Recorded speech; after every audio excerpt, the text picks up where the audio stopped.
Bismillahirrahmanirrahim. Assalamualaikum warahmatullahi wabarakatuh. Alhamdulillah hamdan katsiran thayyiban mubarakan fih kama yuhibbu rabbuna wa yardah. Asyhadu an la ilaha illallah wahdahu la syarikalah wa anna Muhammadan abduhu wa rasuluhu la nabiyya wa la rasula ba'dah. Qala ta'ala fi suratul Imran, ya ayyuhalladzina amanu taqullaha haqqa tuqatih wa la tamutunna illa wa antum muslimun. Wahai orang yang beriman, bertakwalah kepada Allah dengan sebenar-benarnya takwa, dan janganlah kalian mati kecuali dalam keadaan beriman, berislam. Wa qala fi ayatin ukhra, dan Allah Ta'ala berfirman di ayat yang lain, fi suratul Mujadalah, di surat Al-Mujadalah ayat 11, ya ayyuhalladzina amanu idza qila lakum tafassahu fil majalisi fafsahu yafsahillahu lakum wa idza qila ansuzu fansuzu yarfa'illahu alladzina amanu minkum walladzina utul ilma darajat wallahu alimun bima ta'malun. Wahai orang yang beriman, apabila dikatakan padamu berlapanglah dalam majelis, maka lapangkanlah, niscaya Allah akan memberikan kelapangan untukmu. Dan apabila dikatakan padamu berdirilah, maka berdirilah, niscaya Allah akan meninggikan orang-orang yang beriman di antara kamu dan orang-orang yang diberi ilmu pengetahuan beberapa derajat, dan Allah Maha mengetahui apa yang kamu kerjakan.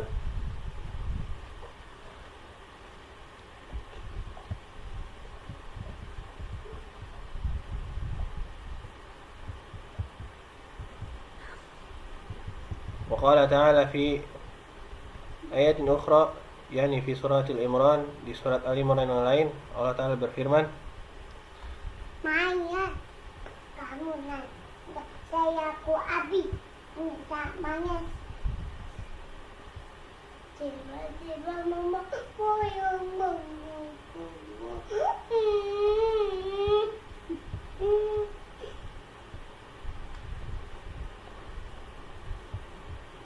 kuntum khaira ummatin ukhrijat linnas ta'murun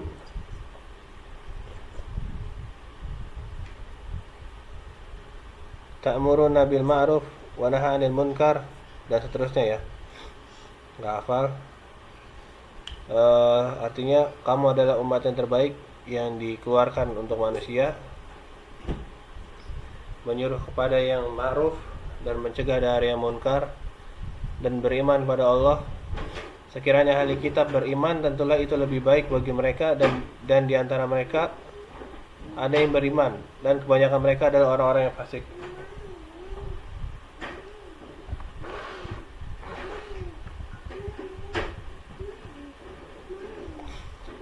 Selamat malam kepada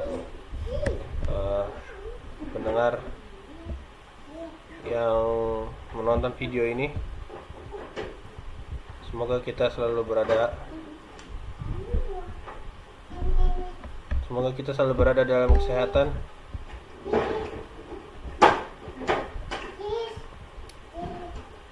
Sedikit mukaddimah dari apa yang mau saya sampaikan pada malam hari ini, yaitu mengenai komunitas yang saat ini sedang saya rintis, di mana namanya Ngabers, sebuah nama yang saya prakarsai, yang mengusung pendekatan ya kepada kita yang golongan anak-anak muda lah, bisa dikatakan, supaya lebih memberikan kesan gitu, agar mudah diterima dan memberikan kesan dan pesan yang positif buat anak-anak muda, supaya tidak terkesan kolot atau kaku ya, yang mana seringkali sebuah kelompok belajar, atau kita sebut saja pengajian itu selalu memiliki konotasi ke pengajian kayak bapak-bapak, ibu-ibu, dan sejenisnya ya. Jadi kenapa dengan nama Ngabers ini? Karena menurut saya relevan gitu ya sama yang diusung, bahwa kita punya objek dalam satu pekerjaan kita ini yaitu anak-anak muda. Dan Ngabers sendiri lagi hits ya di kalangan sosial media, cenderung ke anak-anak motor. Tapi sebenarnya Ngabers sendiri itu adalah singkatan dari ngaji bersama. Itu aja ya singkatnya. Kemudian bicara konsep. Kenapa saya bahas di video yang mungkin akan sedikit lama ini? Karena sebenarnya ini akan dibahas di Google Meet atau Zoom yang seharusnya itu dilaksanain di pertemuan pertama, kemudian pertemuan kedua, kemudian pertemuan kedua di part kedua, atau di pertemuan ketiga yang kemarin harusnya dilaksanain Sabtu ya. Dan qadarullah saya sakit jadi nggak bisa dilaksanain. Dan sepertinya juga setelah saya adakan lagi di hari Minggunya atau minggu tadi pagi, juga sepertinya tidak ada yang join. Mungkin saya kurang paham juga, apa karena sibuk dan sebagainya. Ya pokoknya agak susah ya. Tapi dalam hal ini saya berusaha supaya teman-teman yang sudah mengisi Google Form terutama bisa tetap melanjutkan niatnya untuk belajar. Jadi hari ini, pada kesempatan kali ini saya coba untuk sampaikan konsep apa sih konsep yang Ngabers gitu.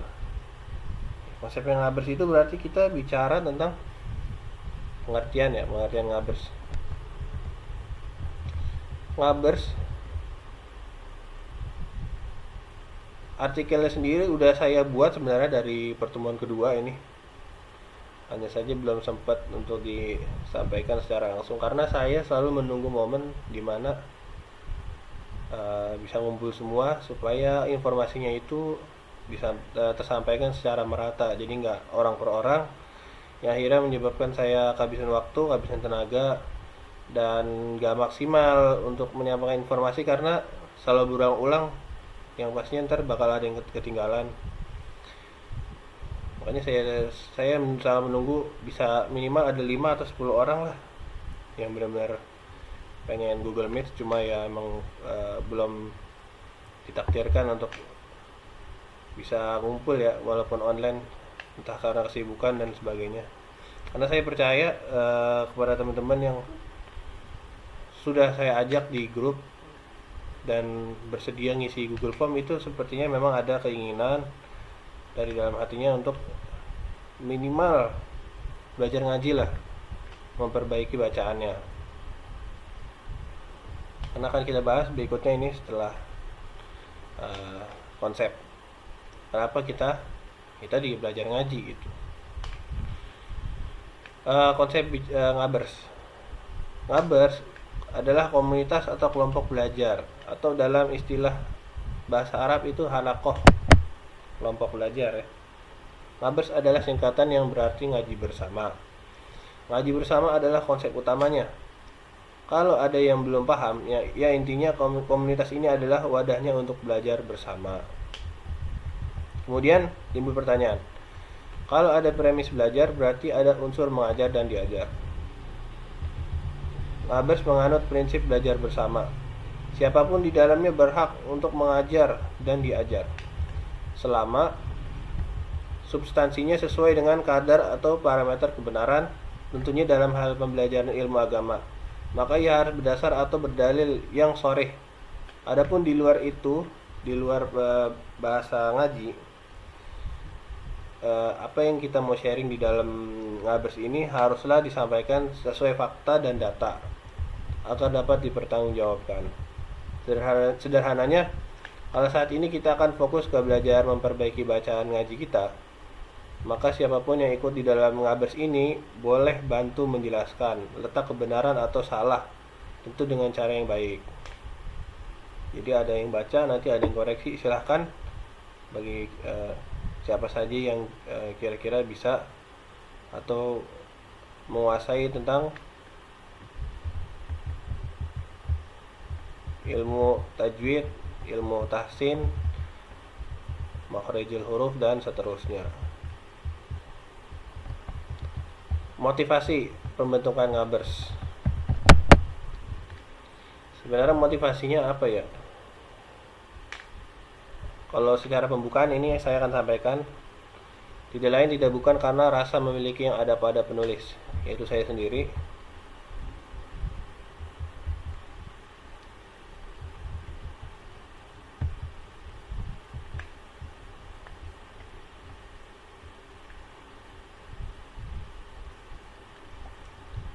Ini ada di dalam surat dalam Al-Quran, saya lupa suratnya.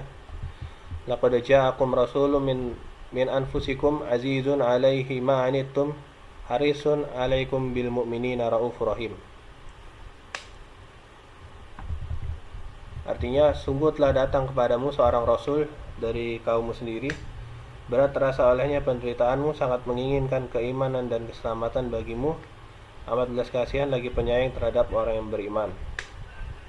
Jadi kita sebagai seorang yang sedikit telah memahami tentang kadar keimanan, itu akan timbul dengan sendirinya perasaan atau bagaimana cara kita untuk memberikan pengaruh ya, atau bahasa lainnya kita agar bisa mengajak lah kepada teman-teman kita, terutama pada yang terdekat, atau mungkin awalnya dari kita sendiri, karena sebenarnya belajar itu bukan tujuannya untuk menjadi orang yang ahli atau orang yang alim, orang yang ustadz dan sebagainya, tapi belajar itu sendiri tujuannya adalah untuk diri kita sendiri.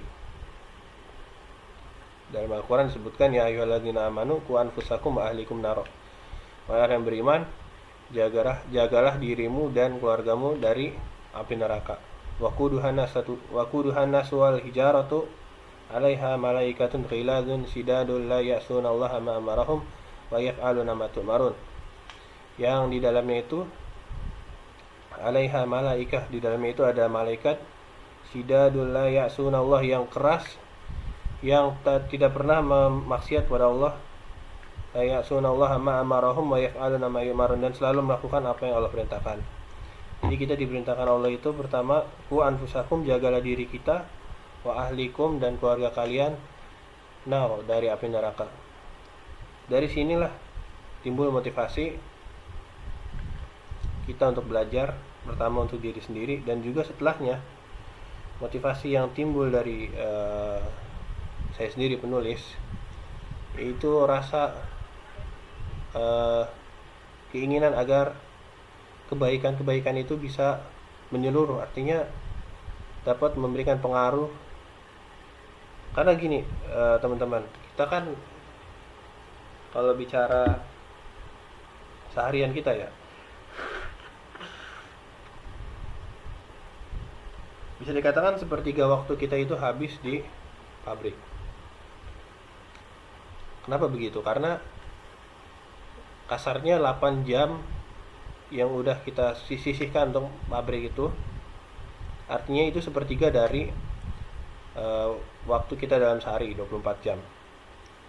Belum lagi dipotong waktu pulang pergi kerja. Anggaplah pulang pergi kerja 2 jam, kalau yang rumahnya jauh ya, berarti 8 ditambah 2 jam 10 jam, berarti sisanya 14 jam. Kemudian waktu mutlak istirahat 8 jam bagi yang tidur lama ya, 8 jam. Berarti 8 tambah 8 16, tambah 2 18. 24 kurang 18 berapa? Berarti 8 dikurang 2 sisanya 6 jam. Nah, 6 jam ini yang akhirnya mempengaruhi diri kita. Karena ada pepatah yang mengatakan peradaban itu dipengaruhi oleh kebudayaan, dan kebudayaan itu dipengaruhi oleh kebiasaan. Kebiasaan itu terbentuk karena ya hari-hari kita. Tadi yang dikatakan 6 jam yang mempengaruhi itu, itulah yang akhirnya membentuk kebiasaan kita, akhirnya membentuk budaya kita, membentuk peradaban kita. Dan peradaban itu lebih luas cakupannya. Setelah kita tadi melakukan kebiasaan yang cakupannya diri sendiri, itu akan menjadi budaya bagi sekelompok kecil diri kita, yaitu teman-teman kita gitu. Dan kemudian akan mempengaruhi peradaban. Peradaban itu berarti cakupannya lebih luas lagi dari teman-teman kita. Bisa jadi keluarga, bisa jadi ya lingkungan yang lebih luas lah. Disitulah kita pentingnya untuk memulai dari diri kita sendiri ya. Makanya pentingnya belajar tadi, memanfaatkan waktu yang sudah Allah Subhanahu wa taala berikan sebaik-baiknya agar kita mengisi hari-hari kita itu dengan ilmu dan amal. Allah Ta'ala berfirman di surat Al-Asr, "Wal 'asri innal insana lafi khusr illa alladziina aamanu wa 'amilus shalihati wa tawassaw bil haqqi wa tawassaw bis sabr." Demi masa. Jadi Allah Ta'ala itu berfirman dengan sesuatu yang ia adalah makhluk dan bersumpah ya, qasam dengan makhluk tersebut, berarti sesuatu yang Allah bersumpah atasnya itu adalah sesuatu yang besar atau yang agung atau yang barokah. Dalam ayat lain, wattini wa zaitun, demi buah tin dan demi zaitun ya. Buah tin dan zaitun itu ya sumber barokah. Kemudian apa lagi? Wal adiyati dhabaha, demi kuda perang. Kemudian wadduha, demi waktu duha. Wal fajri, demi waktu pagi. Jadi itu semua adalah makhluk-makhluk Allah yang pengertiannya itu mereka bisa berkah, bisa agung, bisa besar. Dan wal asr ini demi masa, demi waktu adalah satu hal yang sangat penting ya. Wal asr, demi waktu. Innal insana lafi khusr, sesungguhnya manusia itu dalam kerugian. Jadi manusia itu benar-benar rugi. Kecuali alladzina amanu, kecuali orang yang beriman, wa amilus shalihat, beramal saleh, wa tawassaw bil haq, dan menyerukan kepada kebaikan, wa tawassaw bis sabar, dan menyerukan kepada kesabaran. Ini yang saya maksud tadi, bagaimana kita memanfaatkan waktu yang telah Allah berikan. Dan 6 jam yang tadi sudah tersisa, yang setelah kita potong-potong dari waktu kerja, waktu pulang kerja, waktu tidur, sisanya 6 jam doang, itulah yang akhirnya membentuk diri kita sehingga nanti akan terjadi kebiasaan. Dan kebiasaan itulah yang akan membawa kita mungkin sampai ke kematian kita. Karena ada, saya lupa ya hadis atau apa, seorang itu akan dimatikan sesuai kebiasaannya. Nah itulah yang akan kita alami sesuai dengan hari-hari yang kita lakukan gitu. Dan kenapa saya begitu getolnya, begitu semangatnya gitu ngajak teman-teman, karena tadi yang saya katakan, sepertiga waktu kita tuh habis di pabrik gitu. Mau nggak mau kita ketemu itu lagi.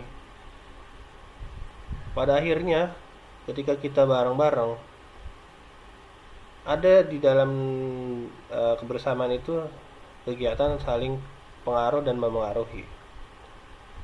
Ketika ada teman-teman kita yang namanya kita masih muda, di mana mereka punya kegiatan ya mungkin mencari jati diri ya. Saya pun juga masih berdoa semoga mudah-mudahan saya istiqomah. Cuma ada sebagian teman-teman kita yang mungkin belum dikasih kesadaran, belum dikasih kepahaman. Semoga Allah kasih kesadaran, kepahaman yang akhirnya mempengaruhi dan memberikan pengaruh gitu kepada teman-teman. Di sini saya berusaha dengan pertolongan Allah mohon pada Allah supaya bisa memberikan pengaruh juga. Kalau kita ada buah A dan buah B, sedangkan buah A ini beracun, buah B ini bervitamin gitu. Kenapa kita tidak makan yang buah bervitamin? Begitupun dengan pilihan. Ketika kita dihadapkan dengan pengaruh yang kurang baik dengan pengaruh yang lebih baik, kenapa kita tidak coba berikan pengaruh yang lebih baik? Ini yang kemarin sempat saya diskusikan sama teman kita juga, anggota serikat, pengurus serikat juga. Dia juga setuju. Ketika ada teman-teman kita yang punya potensi ngajinya bagus, kemudian ada yang bisa bikin konten dakwah juga di Instagram, kemudian ada juga yang bisa memobilisasi teman-teman supaya bisa ngumpul, bisa nimbrung gitu, ngopi dan sebagainya. Kenapa tidak kita manfaatkan ke arah yang lebih baik gitu loh. Artinya supaya bisa mempengaruhi, bisa memberikan dampak positif ke teman-teman yang lain gitu. Nggak usah lah saya sebut namanya satu-satu, tapi sebagai gambaran kenapa saya pada awalnya itu mengajak teman-teman ke grup Ngabers itu dengan secara tiba-tiba dan secara random. Sebenarnya ada sebab dan musababnya kenapa saya pilih orang-orang tertentu, kenapa saya ngajak semuanya. Itu juga bagian dari strategi sebenarnya. Seperti yang dilakukan oleh Rasulullah pada awal mula dakwah. Beliau juga dakwahnya secara diam-diam karena emang waktu itu posisi masih sedikit gitu kan, karena khawatir akan terjadi yang tidak diinginkan. Begitupun saya ada strategi juga, karena otomatis kalau saya taruh ke grup pasti pada nggak mau ikut. Makanya saya ajak dulu nih orang-orang yang kira-kira nantinya bisa jadi perintis juga nih, jadi bisa ngajak yang lain. Begitulah maksud dan tujuan saya. Itulah sebabnya kenapa saya pilih orang-orangnya gitu. Karena saya tahu mudah-mudahan kalian yang masuk di grup itu bisa ya memberikan masukan, bisa berikan motivasi ke teman-teman lain juga yang belum gabung supaya bisa ikut gabung, bisa ikut belajar juga.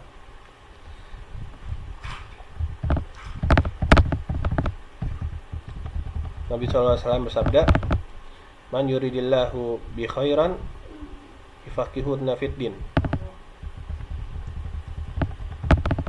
Barang siapa yang Allah inginkan kebaikan padanya, maka Allah fakihkan ia dalam masalah agama. Jadi permasalahan agama ini sebenarnya sekarang ini sudah mulai merebak gitu. Gelombang-gelombang hijrah anak-anak muda itu udah mulai, alhamdulillah sekarang. Bukan sebagian pelopor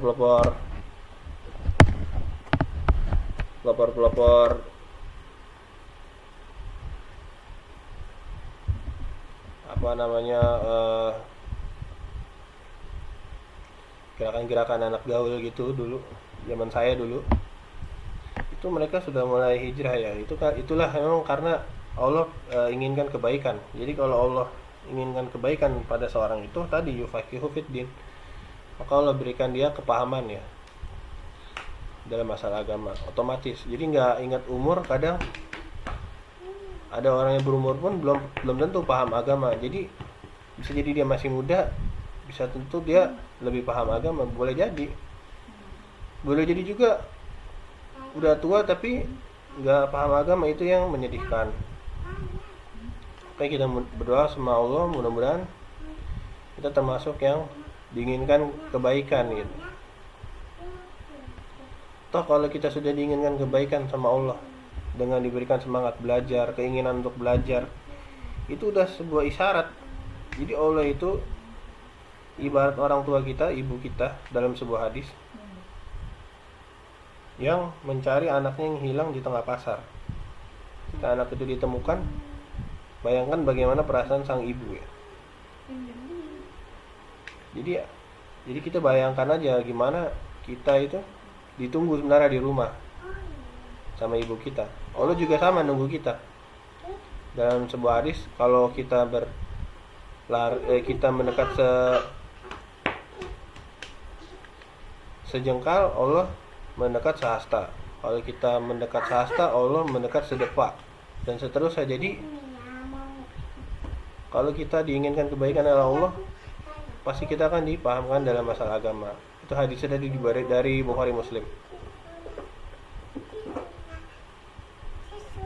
Kemudian ada hadis lagi dari Nabi SAW tentang 7 golongan yang akan Allah berikan naungan ya pada hari kiamat. Dari Abu Hurairah radhiyallahu anhu, dari Nabi SAW, beliau SAW sabda yang artinya 7 golongan yang akan dinaungi Allah dalam naungannya pada hari di mana tidak ada naungan kecuali naungannya. 1. Imam yang adil, pemimpin yang adil. 2. Seorang pemuda yang tumbuh dewasa dalam beribadah kepada Allah. 3. Seorang yang hatinya tertaut bergantung ke masjid. 4. 2 orang yang saling mencintai di jalan Allah, keduanya berkumpul karenanya dan berpisah karenanya. 5. Seorang laki-laki yang diajak berzina oleh seorang wanita yang punya kedudukan yang lagi cantik, lalu ia berkata, sesungguhnya aku takut pada Allah. Dan 6. Seorang yang bersedekah dengan satu sedekah, lalu ia menyembunyikannya sehingga tangan kirinya tidak tahu apa yang diinfakkan tangan kanannya. 7. Seorang yang berzikir pada Allah dalam keadaan sepi, lalu ia meneteskan air matanya. Jadi ya, yang kedua poinnya, seorang pemuda yang tumbuh dewasa dalam beribadah pada Allah. Kemudian seorang yang hatinya bergantung ke masjid.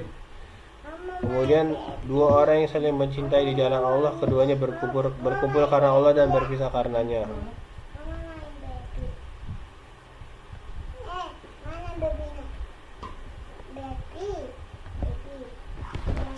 Dan untuk disclaimer, untuk komunitas ini sebenarnya saya tegaskan, saya tidak ada niatan untuk mengumpulkan uang atau material dari kegiatan ini atau apapun itu ya yang bersifat material. Tapi saya berharap semoga Allah bisa mengumpulkan kita kelak bersama-sama di padang mahsyar dalam keadaan mendapat naungannya. Nah, ini tadi yang mau saya bahas, motivasi belajar Al-Quran dan agama. Jadi pertama, bukan untuk menjadi ustadz. Kemudian motivasi belajar ialah untuk diri sendiri yang paling utama. Kemudian untuk orang yang terdekat, ibu, ayah, rekan-rekan kita, satu lingkungan, satu kerjaan, dan seterusnya. Suatu kepastian, karena bisa dibilang ya tadi ya, sepertiga waktu kita habis untuk pabrik yang kita cintai ini. Kemudian motivasi belajar Al-Quran. Al-Quran adalah kalamullah, firmannya, perkataannya yang ditulis di atas kertas. Ini seperti umpama surat cinta. Cukup jelas ya. Karena berapa sering kita membuka dan membalas WA pacar kita.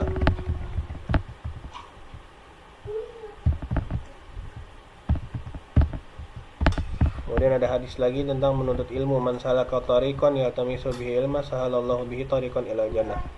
Siapa yang menempuh jalan tariqan bihi ilma, untuk menuntut ilmu, maka Allah akan mudahkan jalannya untuk menuju surga.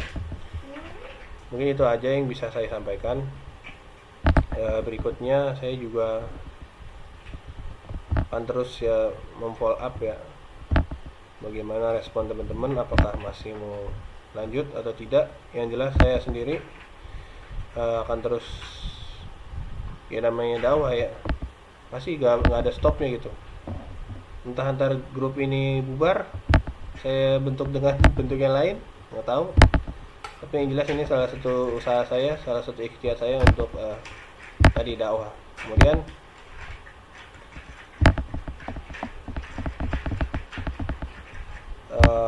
rencana terdekatnya apabila emang ntar mau lanjut, mudah-mudahan Allah kasih rezeki.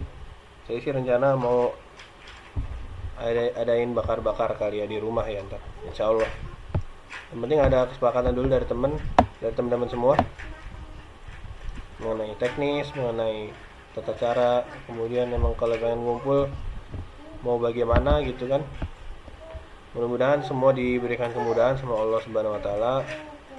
Ini itu aja yang bisa saya sampaikan. Ini udah setengah jam ya saya bicara, Masya Allah. Kita tutup aja dengan doa penutup majelis. Subhanakallahumma wa bihamdika asyhadu an la ilaha illa anta astaghfiruka wa atubu ilaik. Oh ya.